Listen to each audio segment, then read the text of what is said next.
बिस्मिल्लाहिर्रहमानिर्रहीम। आज second lecture है कैनेमैटिक्स दूसरे चैप्टर का। ठीक है, तो इसमें सबसे पहले है स्केलर। क्या है स्केलर या स्केलर क्वांटिटीज भी हम इसको कहते हैं। A physical quantity which can be completely described by its magnitude is called scalar। ऐसी मिकदार जिसको मुकम्मल तौर पर हम मैग्नीट्यूड से जाहिर करते हैं, इसको स्केलर कहते हैं। ठीक है, अभी बताता हूँ मैग्नीट्यूड क्या होता है। ठीक है, और scalar quantity is describe completely by its magnitude only. दोनों एक ही बात है। ठीक है, मसलन आपके पास कोई जो है एरिया है किसी चीज का। मसलन हम ये कोई एरिया लेते हैं, ये हमारे पास कोई एरिया मालूम किया था पीछे आपने रैपर का। तो ये क्या है लेंथ, ये क्या है विड्थ। ठीक है, तो हम क्या करते हैं इसका एरिया लेते हैं, तो क्या करेंगे दोनों को मल्टीप्लाई कर देंगे। क्या करेंगे दोनों को मल्टीप्लाई कर देंगे। ठीक है, लेंथ इंटू विड्थ। अब आप ये देखें कि इनकी कोई डायरेक्शन तो नहीं है। मतलब ये लेंथ 2 मीटर है, एरिया 1 मीटर है, तो ये आंसर क्या आ जाएगा 2 मीटर स्क्वायर या 2 स्क्वायर मीटर। ठीक है, क्या आ जाएगा 2 स्क्वायर मीटर।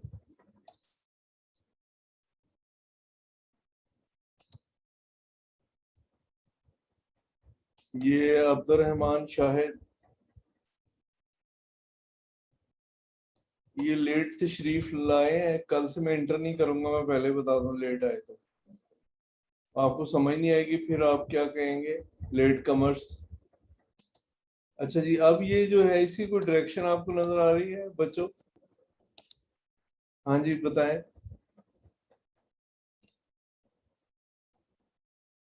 अब्दुल्ला, अब्दुल्ला। जी सर। ये जो मैंने एरिया सेट पे मालूम किया, इसकी कोई डायरेक्शन नजर आती है आपको? ये जो एरिया मालूम किया मतलब मैंने डायरेक्शन कोई सिमत है इसकी? नहीं ना, नहीं, नहीं है ना यार। नहीं क्या सर, है? नहीं है। हाँ भी जाहिर है, यहाँ तो आपने क्या किया दो मिकदारों को मल्टीप्लाई कर दिया, लंबाई और ज़रब चौड़ाई को। तो सर एरिया फाउंड करना है सर। नहीं, एरिया है ना ये जी इसका। सर। ये जो है हमने एक पैरेललोग्राम या जो भी बनाया है, इसका एरिया है। लेंथ, सर थैंक लंबाई ज़रब, चलो रैपर है जी एक। ठीक है, इसकी लंबाई हमने मालूम की है ये। ठीक जी है, सर। तो आप इसका एरिया मालूम कर लेते हैं। जी सर। अब ये देखें, ये इसकी जो है ना वो क्या है, सिर्फ अददी कीमत है। इसको मैग्नीट्यूड कहेंगे। क्या कहेंगे? मैग्नीट्यूड। मैग्नीट्यूड। ठीक है, बात समझ आ गई। अब इसमें कोई डायरेक्शन तो नहीं दी ना? क्या है, कोई नहीं सर, डायरेक्शन नहीं नहीं? दी। ठीक है, जी सर। तो अब जब हमने इसको इसको हम मैग्नीट्यूड कहेंगे। ठीक है, डायरेक्शन तो कोई नहीं दी, तो ऐसी मिकदार जिसकी कोई डायरेक्शन नहीं हो उसको हम क्या कहते हैं? स्केलर कहते हैं। क्या कहते हैं? स्केलर। स्केलर। बात समझ आई? जी सर। बाकी बच्चों को किसी को पता चला ये नहीं चला? भाई ऐसी क्वांटिटी जिसकी कोई डायरेक्शन नहीं हो उसको हम स्केलर कहते हैं। और डायरेक्शन वाला कौन कौन सी है डायरेक्शन वाली? हाँ जी, अब्दुल्ला तुम बताओ ऐसी मिकदार जिसकी डायरेक्शन भी होती है। सर कौन सी? कोई ऐसी क्वांटिटी जिसकी डायरेक्शन भी नहीं होती। मैं बता देता हूँ, वेट। वेट है ना, जी सर। तो अब वेट हमेशा ये कोई मेरे पास वेट है तो ये नीचे की तरफ गिरता है। ये क्या कर रहे हैं आप? डिस्टर्ब भी कर रहे हैं। वेट क्या होता है? जमीन की तरफ आता है, तो डायरेक्शन है ना इसकी, जी सर। तो ये स्केलर नहीं होगी।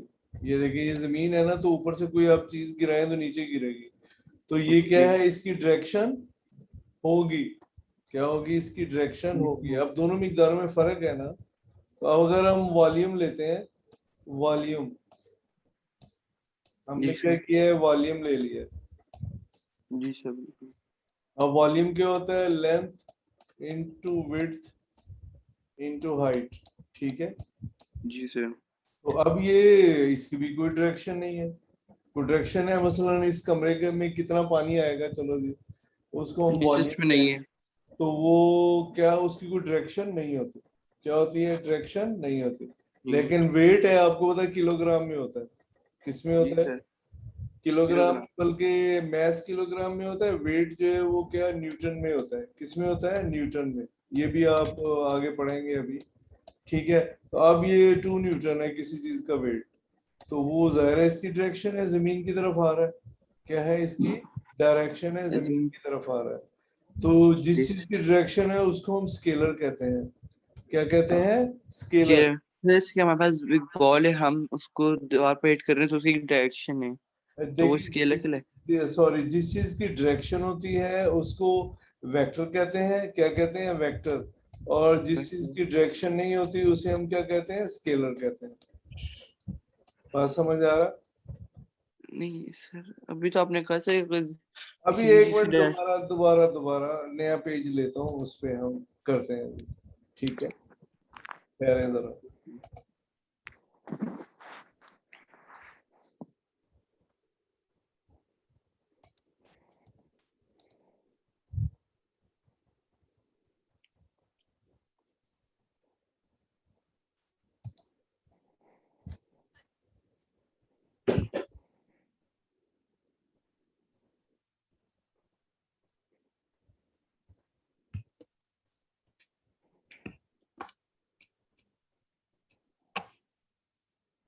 मैंने रात जो है ना विंडो दोबारा इंस्टॉल की थी, वो कोई मसला हुआ होता, तो इसलिए ओके सर।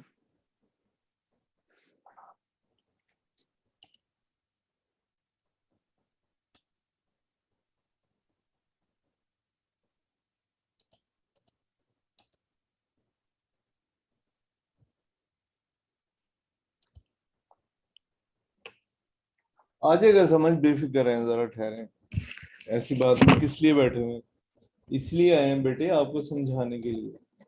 जी सर, चलो मेरा एक और सवाल था। हाँ बोलो। सर 6 अप्रैल के बाद हमारी स्कीम खत्म हो रही है, यानी कि नेक्स्ट वीक हमारा इंशाल्लाह कोर्स खत्म हो जाएगा जो हमें इस पूरे मंथ के लिए दिया था। तो सर इसके बाद क्या होगा, इसके बाद रमजान की वेकेशन, समर वेकेशन स्टार्ट हो जाएगी। बेटे इसके बाद ये है कि आपका अब वही जो स्कूल का प्रॉपर सही सिलेबस है ना, डेट शीट टाइम टेबल दोबारा मिलेगा, उसे बाकी सब्जेक्ट पे शुरू करवा देंगे। तो सर हमें समर वेकेशन नहीं मिलेंगी। क्या, समर वेकेशन। समर वेकेशन मिलेगी ना, किसने का नहीं मिलेगी, वो तो मैंने आपको कहा था कि अगर कोई पढ़ना चाहे तो। अच्छा चलें जी, बाद में हम इसको करते हैं, जी उधर ही सर। पेज ले लेते हैं, क्योंकि जरा थोड़ा वो मैं जो चाह रहा था वो एक आपको दिखाना चाह रहे, यहाँ पे कर लो, ठीक है जी। और सर जी सर, सर आपने कहा था वो आपने एक सॉफ्टवेयर डाउनलोड किया जिस पे आपको काफी आसान होगा बनाने में। क्या, वो सॉफ्टवेयर आपने कुछ डाउनलोड किया था ना। हाँ कौन सा बेटे, सर मुझे नहीं पता, आपने नाम नहीं बताया था, बस आपने कहा था मैं डाउनलोड किया, वो हो गया, कल से हम उसको पढ़ेंगे। हाँ हाँ, वो कल विंडो जो है वो कोई प्रॉब्लम हो गया था विंडो का, तो वो जो है इसलिए दोबारा इंस्टॉल की, तो वो वन नोट्स है 10 फॉर विंडो 10, तो उस पे कोई आपको समझाना हो तो वही मैं देख रहा था, लेकिन वो इसमें अभी नहीं हुआ, वो मैं दोबारा से करूंगा, ठीक है। चलिए ठीक है सर। लेकिन इधर ही बता देता हूँ, ये मैंने पेज सामने आपके कर दिया। चलिए ठीक है।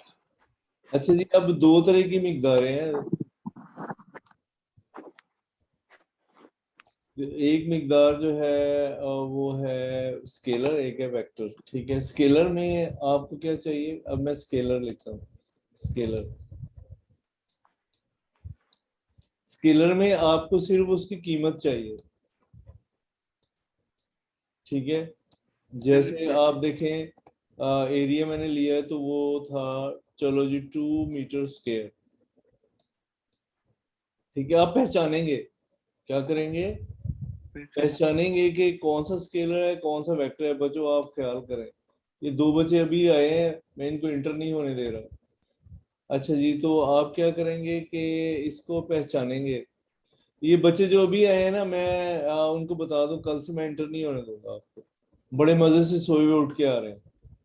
आज तो मैंने कुछ नहीं कहा, कल नहीं इंटर होने दूंगा, पहले बता दो। एक है स्केलर, एक है क्या है, वेक्टर। वेक्टर में आप पहचानेंगे कि उसकी डायरेक्शन भी है। अब आपको पता है एरिया जो मैंने लिया था, मसलन ये चले हमारे पास ये स्क्रीन 2 है। मीटर लिया था, 2 मीटर। एरिया एरिया के यूनिट क्या थे, एरिया क्या था, लेंथ इंटू, क्या है, लंबाई ज़रब चौड़ाई, लेंथ इंटू विड्थ। ठीक है, अब इसके साथ इसकी डायरेक्शन तो नहीं, मसलन आपकी कोई घर है, आप उसका एरिया मालूम करना चाहते हैं या कमरे का एरिया मालूम करना चाहते हैं, आप दोनों तरफ से लंबाई और चौड़ाई को मल्टीप्लाई कर देते हैं। आप कहते हैं जी मेरे कमरे का इतना एरिया है। तो इसमें कोई ये नहीं बताते कि इसकी डायरेक्शन भी है, क्योंकि इसकी डायरेक्शन नहीं होती। इस तरह से वॉल्यूम आप ले लें, क्या ले लें, वॉल्यूम। कोई भी आप कमरे का वॉल्यूम लेना चाहते हैं कि इसमें कोई लिक्विड कितना आएगा, तो वो हम क्या करेंगे कि वो भी उसकी भी कोई डायरेक्शन नहीं होती। बात समझ आ रही है। जी सर। और इस तरह से जो हम वेक्टर होता है ना, उसकी डायरेक्शन लेंगे, खास स्पेसिफिक डायरेक्शन होती है। और जो स्केलर होता है वो, उसकी डायरेक्शन ऐसे है, ये किधर से भी आप गलियों से होके जा रहे हैं ना, तो वो क्या है कि हम कहेंगे कि स्केलर है, इसकी कोई खास डायरेक्शन नहीं है। बात समझ आ रही। अगर आप बिल्कुल स्ट्रेट जा रहे हैं तो सर स्ट्रेट, वेक्टर कहलाएगा। तो वो हमारे पास क्या कहलाएगा, वेक्टर कहलाएगा। जैसे सर एक रोड है, वो बिल्कुल वैसे स्ट्रेट जा रही है, उससे वेक्टर कहेंगे ना। जी, जैसे सर एक रोड है जो बिल्कुल स्ट्रेट जा रही है मेरे घर तक, इसको वेक्टर कहूंगा ना मैं, इस ये हाँ, रोड। अच्छा।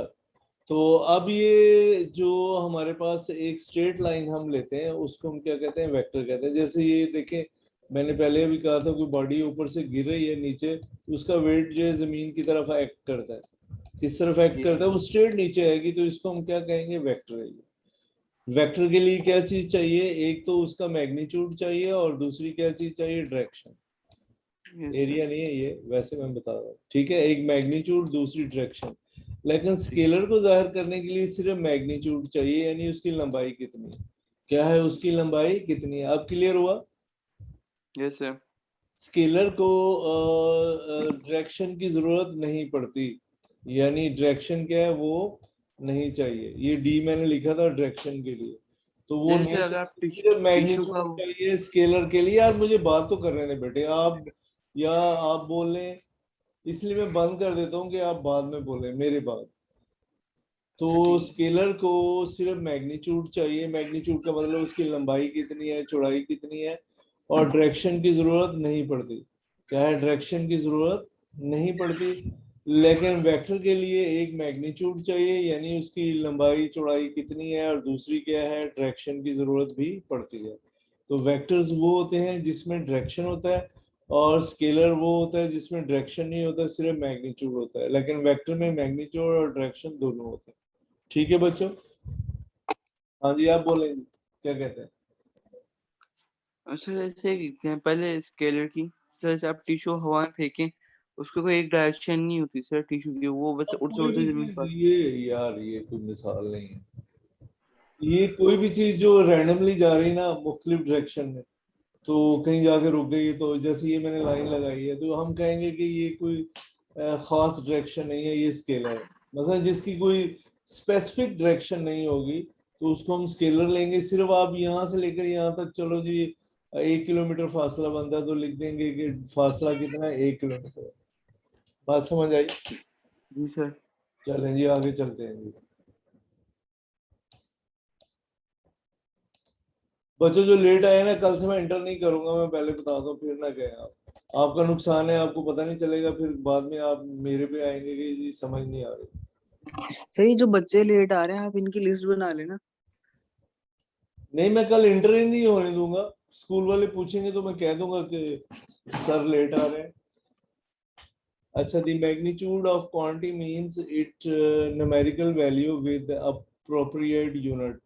मैग्नीट्यूड का मतलब क्या होता है, इसकी जो वैल्यू है, मसलन जैसे 5 किलोग्राम है, अब जो 5 है ये तो क्या हो गया मैग्नीट्यूड, और किलोग्राम क्या हो गया यूनिट हो गया। ठीक है, समझ आया? तो जैसे ये देखें 2.5 किलोग्राम 40 सेकेंड 1.5 मीटर, वैसे मिसाल दी है। एक तो इसका, इसको मैग्नीट्यूड कहते हैं। क्या कहते हैं? मैग्नीट्यूड। एक तो हो गया इसके, ये एक तो हो जाएंगे यूनिट, और ये यूनिट किलोग्राम है। ठीक है, और दूसरा इसकी जो वैल्यू है वो।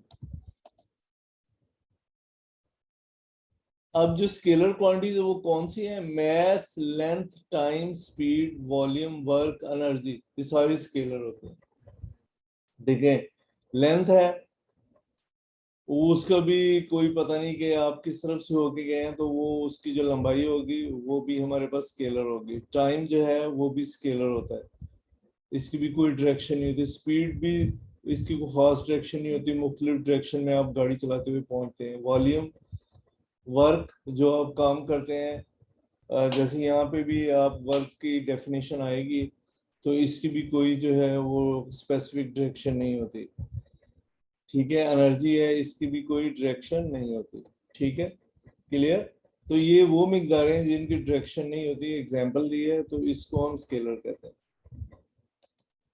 अच्छा जी, वेक्टर। अभी वेक्टर मैंने बताया जिसकी मैग्नीट्यूड और डायरेक्शन दोनों हो। A vector can be described completely by magnitude along with its direction. ठीक है, तो वेक्टर को हम मुकम्मल तौर पर डायरेक्शन और मैग्नीट्यूड के साथ जाहिर करते हैं। ठीक है, बात समझ आई? तो एग्जांपल ऑफ वेक्टर, वेलोसिटी आगे अभी आप पढ़ेंगे, डिस्प्लेसमेंट, फोर्स। आप किसी भी फोर्स लगाते हैं ना, तो वो जिस सीमत में फोर्स लगाएंगे वो उसी सीमत में जाएगा। ठीक है, मोमेंटम, टॉर्क, ये हम इनके बारे में आगे पढ़ेंगे, फिर पता चल जाएगा ये क्या चीज है। ठीक है, ये सारे के सारे क्या है? वेक्टर है। अच्छा जी, example 2.1, represent the force of 80 Newton. अच्छा, अभी एक बात रह गई इसमें, वेक्टर को जाहिर करने के लिए हमें जो है क्या करना पड़ेगा, क्या करना पड़ेगा वो बताता हूँ मैं। वेक्टर को जाहिर करने के लिए हमें एक जो है वो किधर गया, हाँ जी, लाइन लगानी पड़ेगी बड़ी स्ट्रेट।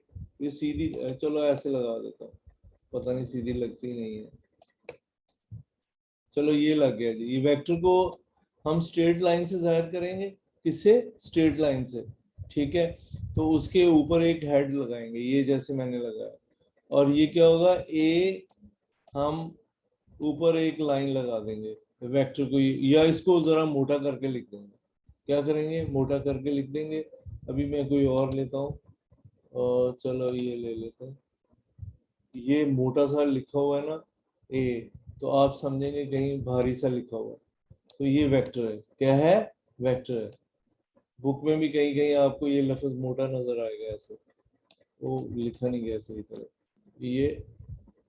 ये इसमें बड़ा मसला, लिखा नहीं जाता। बहरहाल ये आपको कोई भारी सा नजर आएगा ना ऐसे लिखा हुआ, तो वो हमारे पास क्या होगा? वेक्टर होगा।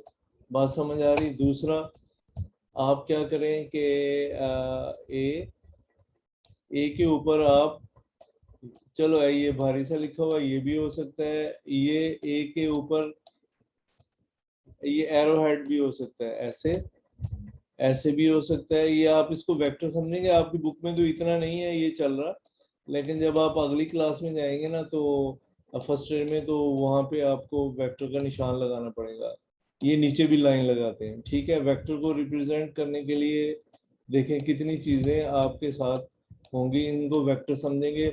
या जरा आपने थोड़ा बड़ा लिखा, मोटा लिखा हुआ है, तो वो भी वेक्टर माना जाएगा। ठीक है, अगर आप वेक्टर अपने पेपर में नहीं लिखेंगे ना, आपके तो इतना नहीं वो अभी किया जाता, थोड़ा सा ही है, लेकिन बड़ी क्लास में अगर आपने सिर्फ ये लाइन ऊपर वाली नहीं लगाई, तो वो आपका पूरा सवाल काट देंगे। मतलब आपने पूरे क्वेश्चन में वेक्टर है और आपने इस्तेमाल नहीं किया, तो वो आप क्या करेंगे कि उसको काट देंगे। ठीक है, समझ आया?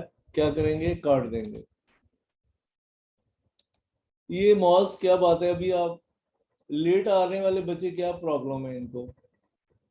हाँ जी, लेट आने वाले बोलें जी। अब इसी में टाइम जाया करना शुरू कर दिया है। मॉस जी, मॉस क्या बात है, बोले। सर मैंने तो कुछ नहीं कहा। अभी आप तशरीफ लाए हैं।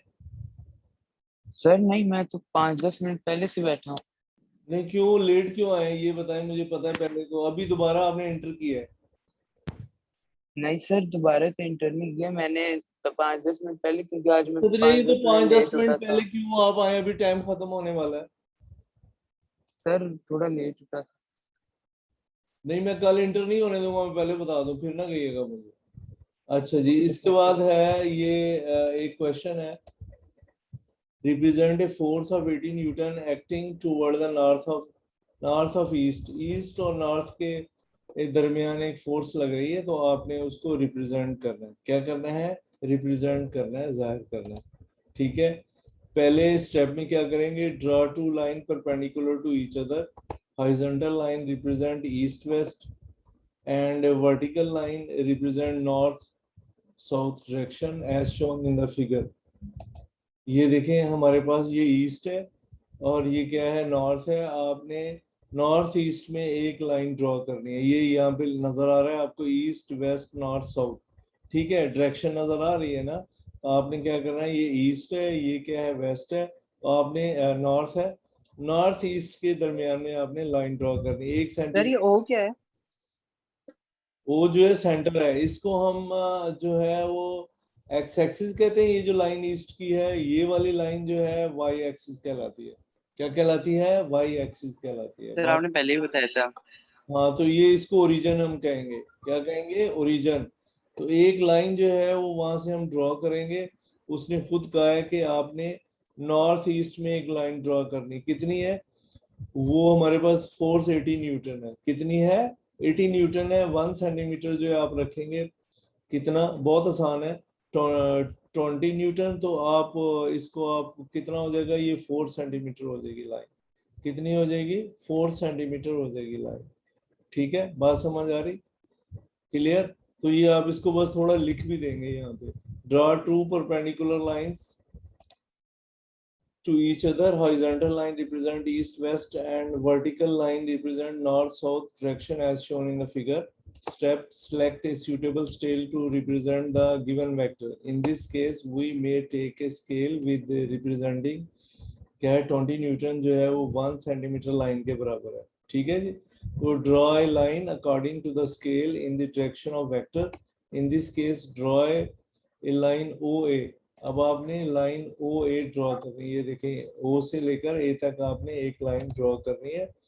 ठीक है, in this case we draw a line O A of length 4 centimetre along the north east. Number 4 step: put an arrowhead at the end of the line. अब जाहिर है एंड ऑफ द लाइन आपने इधर एक arrowhead भी लगा देना है। ठीक है, अच्छा जी। Thus the line O A will represent a vector. अब ये किसको जाहिर करेगी? वेक्टर को। The force 80 newton acting toward the north east.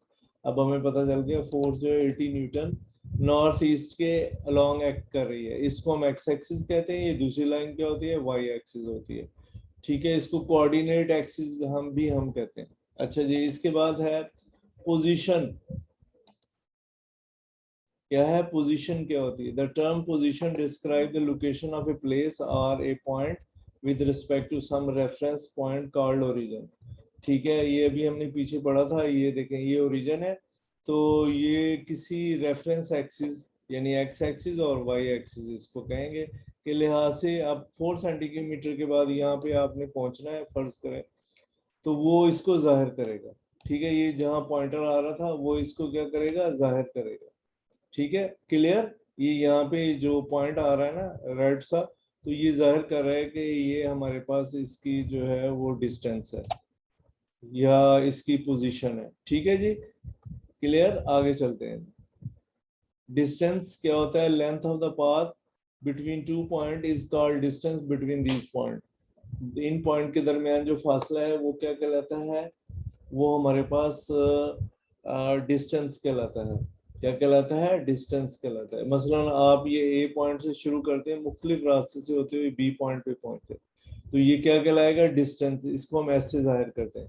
किससे करते हैं? एस से। डिस्टेंस एस डॉटेड लाइन, ये डॉटेड लाइन जो है ये क्या कहलाएगा? फासला कहलाएगा। ठीक है। और ये वाला स्ट्रेट लाइन जो है, अगर आप जा रहे हैं यहाँ से यहाँ तक, तो वो क्या कहलाएगा? वो डिस्प्लेसमेंट कहलाएगा। अच्छा, दी shortest distance between two points which has magnitude and direction. अब देखें, कम से कम फासला दो नुकात के दरमियान जिसकी मैग्नीट्यूड भी है और क्या है? डायरेक्शन भी है, तो इसको हम क्या कहते हैं? डिस्प्लेसमेंट कहलाता है। तो ये एक वेक्टर मिकदार होता है। क्या होता है? ये वेक्टर मिकदार होता है, डिस्प्लेसमेंट। स्ट्रेट लाइन में गए ना, ये देखें, ये ए से लेकर बी तक जो फासला है ये डिस्प्लेसमेंट कहलाता है। क्या कहलाता है? डिस्प्लेसमेंट, यानी shortest distance between two points. ठीक है जी, अब आगे चलते हैं। स्पीड क्या होती है? The distance covered by the object in unit time is called speed. Unit time में जो फासला कोई बॉडी तय करती है उसको स्पीड कहते हैं। तो ये स्पीड क्या होती है? Distance covered over time taken. इसको ऊपर ले जाएं तो डिस्टेंस क्या आ जाएगा? Speed into time. Distance is equal to speed into time. Speed को v से जाहिर करते हैं, टाइम को t से, और डिस्टेंस को s से जाहिर करते हैं। तो ये हमारे पास एक इक्वेशन जो है वो आ जाएगी। ठीक है। s is the distance covered by the object, v is the speed and t is the time taken. ये डिस्टेंस इज स्केलर क्वांटिटी। क्या होता है? ये एक स्केलर मिकदार है। Therefore speed is also a scalar. Distance पे स्केलर है तो स्पीड भी क्या होगी? स्केलर है। इसके यूनिट क्या होंगे? मीटर पर सेकंड। यूनिट क्या होंगे? ये मीटर पर सेकंड होंगे इसके। ठीक है जी, ये था लेक्चर। अगर अब आपने कुछ पूछना तो पूछ।